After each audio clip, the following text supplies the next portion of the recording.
صباح الخير، عاملين ايه؟ النهارده هنعمل مع بعض ألذ واجمل صينيه رقاق، بجد ممكن تجربوها. الطريقه دي يا جماعه طريقه مامتي، معتمداها من زمان قوي. بصوا الجمال، مش قادره اوصف لكم بجد هي قد ايه رهيبه. حاجه كده تحفه، قد ايه مقرمشه من فوق ومقرمشه من تحت وطريه من النص، طعمها بجد تحفه. ولا كأنكم بتاكلوا فطير مشلتت، بجد هي فطير مشلتت احلى من الفطير كمان. بصوا الجمال، بصوا قد ايه لونها رهيب. بس قبل ما ابدا الفيديو، لو اول مره تشوفوني، انا اسمي اسماء. لو عجبكم الفيديو ما تنسوش تشتركوا في القناه ولايك وشير وفعلوا الجرس عشان توصلكوا اشعارات بكل وصفاتي. ما تنسوش تحطوا تطبيقاتكم على الجروب بتاعي على الفيسبوك. يلا بينا نبدا. معايا اول حاجه هنا الرقاق. الصينيه بتاعتي مقاس 30، هتاخد مني حوالي 10 رقاقات. ومعايا هنا بقى 4 أو 5 كوبايات من الشوربه دي يا جماعه شوربه لحمه.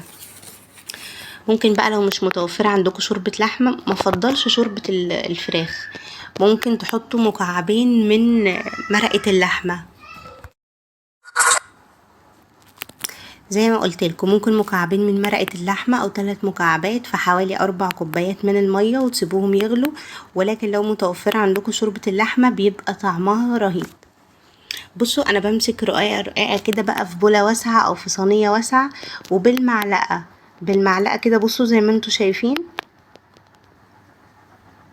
بسقسقها كده بسيط خالص بالمعلقة عشان انا عايزاها مقرمشة. ولكن لو عايزينها طرية جدا فبقى بصوا، هاتوا صينية واسعة وانزلوا بالرقاق كلها في الصينية، بلوها كلها. طبعا انا هنا بسقسق رقاق كده، وجنبي صينية كبيرة كده بحط عليها الرقاقات. وطبعا مش فوق بعض، لا، انا موزعاهم في الصينية تكون واسعة.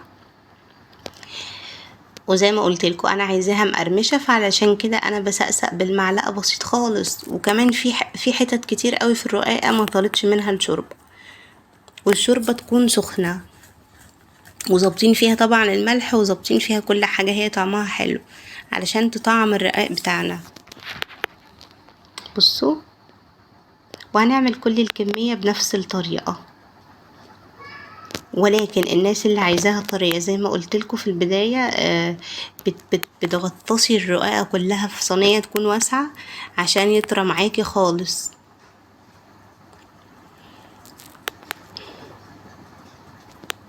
طبعا احنا ممكن نحشيها لحمة مفرومة، ممكن بواقي لحمة عندنا بنعملها زي لحمة الشاورما مع بصل كده وفلفل، وبنتبلها وعلى النار بقى كده بنديها تشويحة. وممكن نحشي في النص زيه زي الجلاش المصري، عملته معاكم قبل كده. ولكن انا بفضل ان هي تكون سادة، انا بحبها سادة، بتبقى عاملة زي الفطير المشلتت. تقدروا تفطروا بيها، تقدروا تاكلوها مع الشاي، تنفع في كل الحالات. بصوا، ومعايا هنا الصينية بتاعتي مقاس 30 زي ما قلت لكم، ممكن صينية اكبر مفيش اي مشاكل. ومعايا هنا بقى نص كوباية من زبدة جمسي. الزبدة البيضة دي انتوا عارفينها بتنقل الوصفة بتاعتنا لحتة تانية خالص. بصوا انا بقول لكم، انا اخترت لي الزبدة بدون اضافة زيت وبدون اضافة اي نوع تاني من السمنة، علشان ده بينقله معايا فطير مشلتت. ببدأ بقى كده طبعا قاع الصينية دهنته دهنة كبيرة من الزبدة، وبالفرشة بتاعتي، وما بين كل واحدة وواحدة، يعني مش زي الجلاش ما بين كل 2 أو 3، لا، ما بين كل واحدة وواحدة. وبدهن كده بالفرشة سمنة أو زبدة. وهننزل بقى بكل الكمية بتاعتنا. اهم حاجة تاخدوا بالكم منها ان انتوا بتخلوا واحدة سليمة قوي بتتحط طبعا على الوش كده، وواحدة برضو سليمة ما فيهاش اي قطعة بتتحط في قاع الصينية. انما بقى اي رقاق معاكم مكسر مقطع بتحطوه في النص، ما فيش اي مشاكل. بس بنخلي 2، واحدة على وش الصينية، واحدة في قاع الصينية، بيكونوا مفهومش اي حاجة سلام، علشان تبقى طالعة مساوية بعضها زي ما شفتوها كده في اول الفيديو. وطبعا بندي للوش كده دهنة محترمة، ومن جناب الصينية، من الجناب عشان تطلع مقرمشة. وهنا بقى كنت دخلتها الفرن على درجة حرارة متوسطة، خدت لون كده من تحت، ما بشغلش الشواية اطلاقا. وطلعتها بقى هقلبها. بصوا زي ما بتقلبوا الكنافة بالظبط. هنقلبها بقى وبعدين هنديها وش على الناحية التانية برضو في الفرن. الفرن يا جماعة درجة حرارة متوسطة بدون تشغيل الشواية. انا ما بشغلش الشواية عشان الشواية بتاعتي سخنة قوي فممكن تحرقها. بصوا الجمال يا جماعة، فطير، اقسم بالله فطير. بس وهنا هنرجعها في الصينية تاني. وطبعا برضو نزلت في الصينية بتاعتي بدهنة زبدة، وهدخلها الفرن تاخد وش وهنخرجها على طول.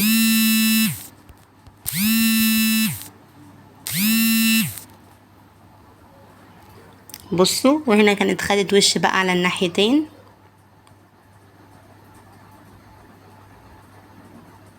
بصوا الجمال بقى. قطعوها بقى، طبعا انا هقطعها بالشكل التقليدي، الشكل المثلثات. ممكن تقطعوها اي شكل تاني انتوا تحبوه، ممكن تحشوها باي حشوة انتوا عايزينها، بس انا بحبها طبعا كده. الطريقة دي انا معتمدها من مامتي زي ما قلت لكم في بداية الفيديو.